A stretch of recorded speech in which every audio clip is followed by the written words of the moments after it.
السلام عليكم ورحمة الله وبركاته. كم جرتن كبجمتوتا في جالتمتوني هردفتوني برسا رما الحمد لله أنا كوت نجيني في يكن جالا كن كبجادا بك جرتن مرة سناجو إجا هردفتوتن كي برم سرا كن كيسة تواني نسم برسيسو حال إيميلي فيسبوك كسني أكا تسايو دقتن إترجعوا عندنا سنتر كيسة إيميلي فيسبوك كسني يوكل لكوس فيسبوك كسني بنت سن يو دقتني يوكين الرافتني چلو سني gale salphumatti jechuudha imeelii dagattanii paaswoordii isaa san yoo biyyatan jechuudha paaswoordii isaa san qofaan imeelii feesbuuk keessanii san haala itti argachuu dandeessan yookiin haala feesbuuk keessan paaswoordii san qofaadhaan banachuu dandeessan isinitti argisiisa jechuudha isinii gale imeelii dagattanii paaswoordii guyyaa feesbuuk san bantan paaswoordii san sammuu keessaa yoo qabaatte jechuudha isinii gale paaswoordii san qofaadhaan jechuudha salphumatti jechuudha haala itti banachuu dandeessanii imeelii bantanii san lakkoofsa tahee imeelii tahee itti argachuu dandeessan isinitti argisiisa jechuudha isinii gale egaa fakkeenyaa namni feesbuuk keessa san yookiin loogaat gootanii akka tasaa keessaa baatanii itti deebi'uudhaaf imeelii dagachuun mala yookiin lakkoofsa bantanii san dagachuun mala jechuudha isinii gale haa ta'u malee yoo paaswoordii isaa biyyatan jechuudha paaswoordii isaa san qofaadhaan jechuudha salphumatti jechuudha feesbuuk keessan seerchi gootaniituma jechuudha maqaan feesbuuk keessanii sanii jechuudha isinii galee paaswoordii qofaadhaan jechuudha haala imeelii san itti argachuu dandeessan akkasuma haala feesbuuk keessan itti deebi'uu dandeessan isinitti argisiisa jechuudha isinii galee egaa fakkeenya namni yoo moobaayila kanarratti fakkeenyaaf feesbuuka tokko yoo bane feesbuuka sana yookiin imeelii isa dagachuun malee jechuudha feesbuukiin kun yookiin waggaa 3 waggaa 2 yookiin waggaa 4 moobaayila tokko kana qofarra taa'uun malee jechuudha isinii galee fakkeenyaaf yeroo moobaayilli kun rakkoo tokko irra gahe yookiin ammoo yeroo moobaayila biroodhaaf bitate jechuudha isinii galee moobaayila biroo san irratti immoo feesbuuk maduraan san fayyadamuudhaaf imeelii san akka yaani yeroo dheeraa waan tureefuu jechuudha isinii galee yoo dagate jechuudha salphumatti haala itti argachuu dandeessan jechuudha kana isin fayyada jechuudha isinii galee paaswoordii masaa san qofaa yoo beektan jechuudha imeelii dagatanii paaswoordii isaadhaa kan yaadattan yoo ta'e salphumatti jechuudha feesbuukii keessa san deebiftanii banachuus ni dandeessu argachuullee imeelii sanillee argachuu ni dandeessu jechuudha isinii gale egaa haalli itti argachuu dandeessan haala lama yookiin karaa lama jira jechuudha haala lachuu amma isinitti argisiisa jechuudha hanga xumura viidiyoo keetti nafaana turaan hordofaa isiniin jedha.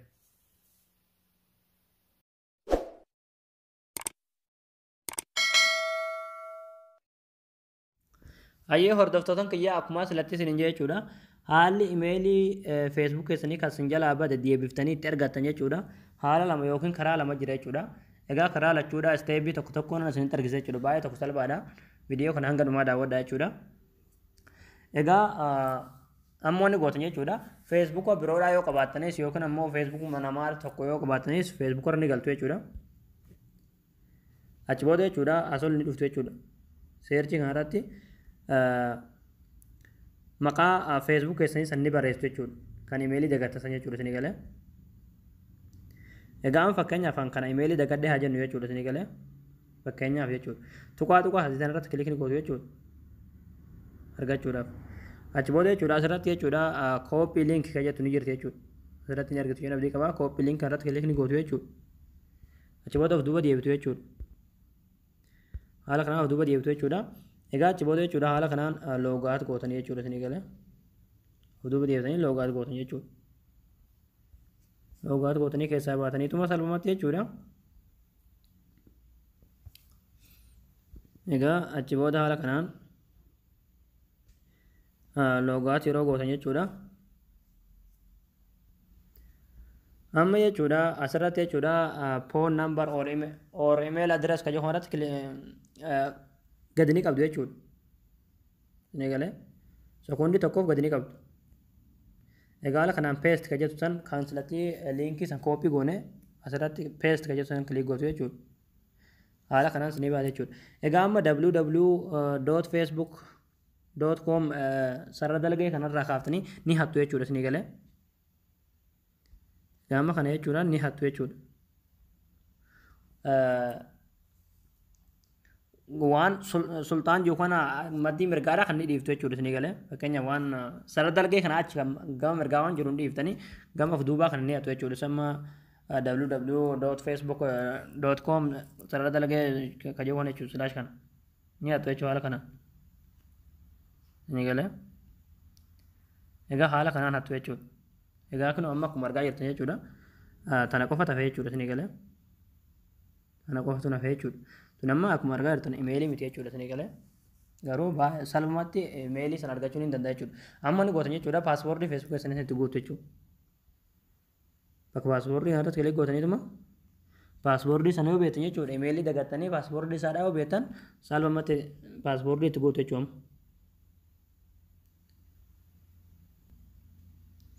Okay, egaa nama paaspoortii isaatti guuttatan jira jechuudha. Loogiin kan jedhu irratti kilik ni gootu jechuudha. Achiboota xawwaaluma seenaa jechuudha feesbuukii isaan jechuudha isinii galee. Kun akkuma argaa jirtan kana seenaa jechuudha isinii galee. Imeelii isaadhaa akkuma beektan jettee seetingii isaa keessa galtanii argachuu ni dandeessu jechuudha. Kana wanni isin argisiisu hin jiru jechuudha. Ni beektan jedhee abdii qaba jechuudha.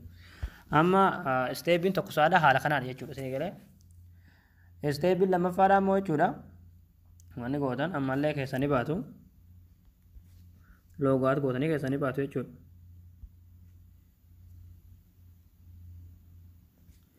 Haala kanaan loogaat gootanii yeroo keessaa baatan jechuudha. Isteepis lammaffaati amma jechuudha. Tokkoffaa sun argisiisan jira. Amma asirratti jechuudha forget passport kan jedhamu irratti kilik ni gootu. Achi booda as gadi ni argitu jenna abdii qaba jechuudha.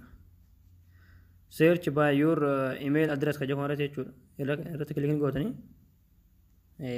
Haala kanaan gama qubeessi ni jira jechuudha. Ammallee wanni gootan jechuudha maqaa keessan kaamila barreessan jechuudha. Maqaa feesbuukii keessan isan jechuudha isinii galee. Yookiin ookii kanaa barreessuni. Kanuma asirratti bannisan jechuudha. Egaa achi booda jechuudha salphumatti jechuudha asirratti kilik ni gootanii.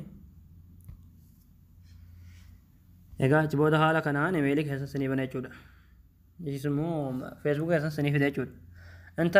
Enter passport to login kan jedhamu irratti kilik ni gootu jechuudha salphumatti. Isinii galee.